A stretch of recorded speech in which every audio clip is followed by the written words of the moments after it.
मैंने सुना है कि तुम्हें नई जॉब मिल गई है। हम तो बस तुम्हें कॉन्ग्रेचुलेट करने के लिए आए थे। ऋषि ने मुस्कुराकर कहा, वैसे ज्यादा दिन टिकेगी नहीं तुम्हारी ये जॉब। जल्दी ही वापस सड़क पर आ जाओगी तुम। फिर इस बच्चे को लेकर भटकना पड़ेगा। क्यों लेना चाहती हो इतना पेन? कनिका की बातें सुनकर नव्या का खून खौल रहा था। अरे ये तो सोचो, ये बच्चा भी किसी को पापा बोल पाएगा। कनिका ने नव्या को और भड़काते हुए कहा। कनिका स्टॉप, नव्या ने गुस्से में कहा। सही बोल रही है वो। तुमने अपने बेटे को इतना भी नहीं सिखाया क्या कि ऐसे ही किसी को पापा नहीं बोलते हैं? मेरी मम्मा के पास भी मत आना, आरव ने आगे आकर कहा। शट अप यू, कनिका ने गुस्से में आरव के ऊपर हाथ उठा दिया, लेकिन नव्या ने टाइम पर उसका हाथ रोक लिया और उल्टा थप्पड़ कनिका के गाल पर मारा। नव्या, हाउ डेयर यू! ऋषि ने कनिका को संभालते हुए कहा। कनिका लाल गाल लेकर फटी आंखों से नव्या को देखे जा रही थी। कनिका ने गुस्से में अपनी सारी हदें पार कर दी थी।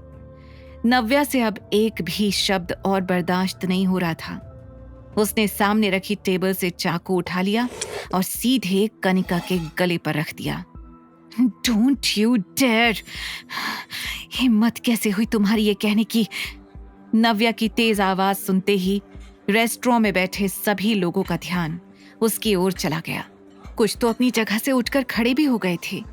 ये क्या कर रही हो तुम नव्या? ये चाकू नीचे रखो अभी! ऋषि ने घबरा कर कहा। कनिका के पसीने छूटने शुरू हो गए थे।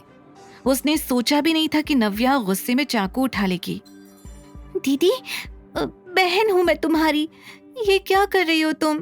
छोड़ो मुझे दीदी, कनिका ने घबरा कर कहा। छोड़ दूंगी, पर पहले तुम्हें आरव से माफी मांगनी पड़ेगी। नव्या, ये क्या बकवास है? कनिका अब एक 5 साल के बच्चे से माफी मांगेगी? अभी के अभी ये चाकू नीचे रखो, वरना मुझे पुलिस बुलानी पड़ेगी। ऋषि ने नव्या को धमकाते हुए कहा। पर नव्या की हिम्मत उसकी धमकी से कम होने वाली नहीं थी। तुम्हें जो करना है करो, मैं ये चाकू तभी हटाऊंगी जब कनिका आरव से माफी मांगेगी।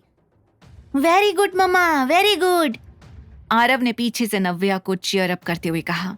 हाउ फियरलेस शी इज, सिद्धांत ने कहा, जो उसी होटल के अंदर वाले रूम में बैठा हुआ था। सिद्धांत और अविनाश बचपन के दोस्त थे और इस वक्त दोनों साथ में डिनर के लिए मिले थे, उसी होटल में जहां नव्या आई थी। सिद्धांत दूर से ही सही पर बड़ी देर से इस तमाशे को देख रहा था। देखना यार, कितनी हिम्मत वाली लड़की है, सिद्धांत ने कहा। उसके मुंह से नव्या की तारीफ सुनकर अविनाश को थोड़ा अजीब लग रहा था। अविनाश ने उसे बड़े ठंडे अंदाज में देखा। क्या हुआ भाई? कुछ गलत कहा क्या मैंने? 1 मिनट, तू जानता है क्या इस लड़की को? इसलिए ऋषि ने गुस्से में वहां पर पुलिस को बुला लिया। पुलिस को देखते ही रेस्टोरेंट का ओनर घबरा गया। पुलिस इंस्पेक्टर ने आगे आकर सख्त आवाज में कहा, मैडम, यह क्या तमाशा लगा रखा है? ये रेस्टोरेंट है, चाकू नीचे रखिए। नहीं सर, सॉरी, बट मैं आपकी बात नहीं मान सकती। इनसे कहिए कि ये मेरे बेटे से माफी मांगे, वरना मैं इन्हें यहां से जाने नहीं दूंगी, नव्या ने बड़ी डिटर्मिनेशन से कहा। देखा इंस्पेक्टर, ये किस तरह से गुंडागर्दी पर उतर आई है। इसे अभी के अभी अरेस्ट करिए, ऋषि ने कहा। उन लोगों के बीच चल रही बहस को दूर से सिद्धांत और अविनाश देख रहे थे। मैडम, अगर आपने चाकू नीचे नहीं रखा तो हमें अभी के अभी आपको अरेस्ट करना होगा। इतना कहकर जैसे ही इंस्पेक्टर नव्या के पास गया, अविनाश अपनी जगह से उठकर खड़ा हो गया, लेकिन उससे पहले सिद्धांत वहां से निकलकर बाहर आ गया। रुकिए इंस्पेक्टर, इन्होंने कुछ नहीं किया है। इन्हें और इनके बेटे को ये दोनों काफी देर से परेशान कर रहे थे। सिद्धांत ने आगे आकर ऋषि और कनिका को घूरते हुए कहा।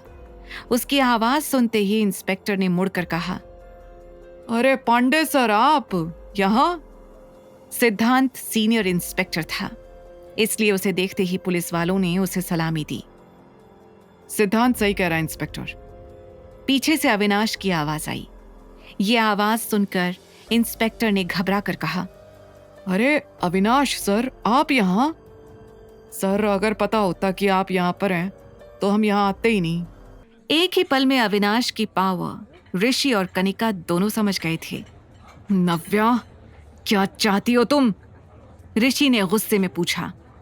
सॉरी कहो आरव से, अभी, नव्या ने उसे घूरते हुए कहा।